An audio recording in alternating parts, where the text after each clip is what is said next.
everyone. Welcome to Science for Young Minds with Merivit Education Center. This series is for grade 5.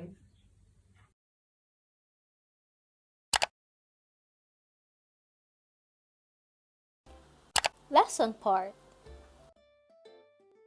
The objectives are 1. Differentiate between physical change and chemical change. 2. Describe the effects of heat and cooling on substances. 3. Describe how a solution is formed. And 4. Explain the effects of chemical changes on substances. There are two types of changes in matter. They are physical change and chemical change. But first, we will talk about physical change. Physical changes come in many forms. It can be a change in the shape or appearance of an object, like crumpling a piece of paper or cutting. Since objects do not become a different substance during a physical change, it is usually easy to reverse the change.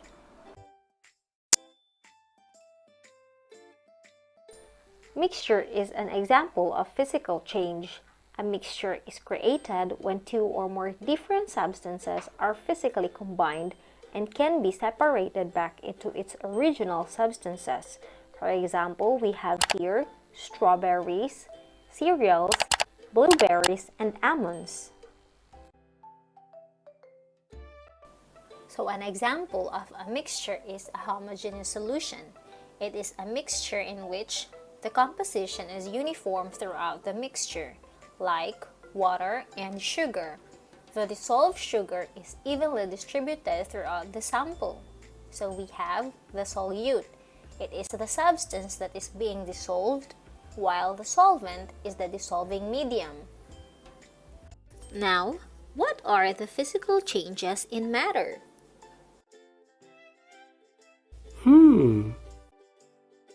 So we have freezing, melting, condensation, deposition, evaporation, and sublimation.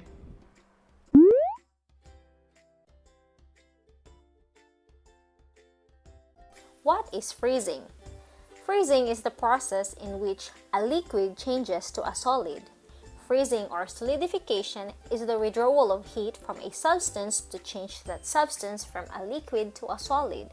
The temperature must be below the substance's freezing point for the change to occur.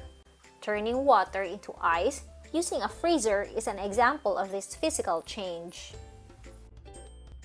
If freezing changes liquid to solid, melting is the process in which a solid changes to a liquid. It occurs when heat or pressure increases the internal heat of a solid to the melting point, resulting in the solid changing into a liquid. So an example is an ice left out on the counter turning into a puddle is an example of a physical change. Condensation is the process in which gas changes into a liquid. Condensation occurs when water vapor in the air gets cold and changes back into liquid, forming clouds. The water vapor condenses into water droplets. An example for this are the droplets that form on the outside of a cold glass. Evaporation happens when a liquid turns into a gas. It can be easily visualized when rain puddles disappear on a hot day or when wet clothes dry in the sun. In these examples, the liquid water is not actually vanishing. It is evaporating into gas called water vapor. What is sublimation? It is the process where a solid changes phase and turns directly into gas without passing through a liquid phase. An example for this is dry ice. When it sublimes, it goes into its gaseous state without becoming a liquid. It is also used to create stage effects.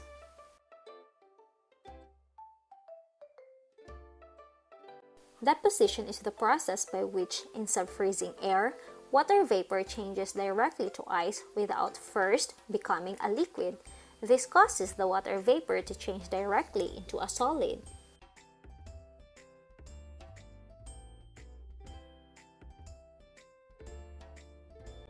Anytime a new substance is made, a chemical change takes place. Usually, two or more materials are combined and a new substance is formed. Scientists can determine if a chemical change has occurred by asking this question: was the substance formed present before? If the answer is no, then it is a chemical change. What are some effects of chemical changes? We have formation of bubbles, changes in color, changes in temperature, and formation of precipitate. The bubbles are formed because of the gas which is produced as it reacts when mixed with another substance. Since chemical changes make new substances, most of them cannot easily be undone. For example, when you burn wood, you can't really turn the gases back into a log very easily. Heat can be taken in or released when substances react with one another. For example, on the left side, when steel wool is added to vinegar, the temperature inside the beaker will increase. The beaker will feel warm. On the right side, the baking soda is also called sodium bicarbonate, which is a base, and vinegar is composed of acetic acid. When you mix the baking soda and vinegar together, the acid and base react, creating bubbles of carbon dioxide gas, water, and sodium acetate. When a colorless solution of lead nitrate is added to a colorless solution of potassium iodide, a yellow solid called a precipitate is instantly produced. A precipitate is a solid product that forms from a reaction and settles out of a liquid solution. The formation of a precipitate is an indication of a chemical reaction.